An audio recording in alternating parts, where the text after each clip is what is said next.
Generally doctor આ word use કરતા હોય છે કે હાર્ટને હેલ્ધી રાખવું. Right. તો હાર્ટને હેલ્ધી રાખવા માટે શું કરી શકાય? યસ, ડેફિનેટલી આ અત્યારના સમયનો એક બહુ ઇમ્પોર્ટન્ટ ક્વેશ્ચન છે કે આજે જે તમે જુઓ કે યંગસ્ટરોની અંદર 25, 30 કે 35 વર્ષની અંદર એટેક આવવા માંડ્યા.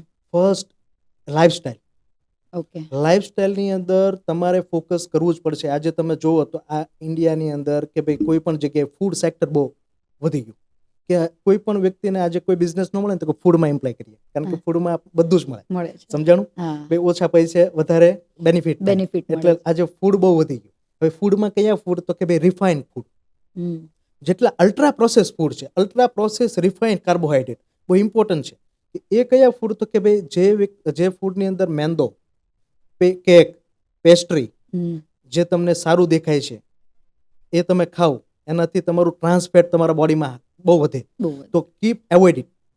સેકન્ડ કે ભાઈ આજે ફિઝિકલ એક્ટિવિટી તમારી નથી તો તમે એટલીસ્ટ વીકની અંદર 5 દિવસ 40 કે 45 મિનિટ સુધી ચાલો.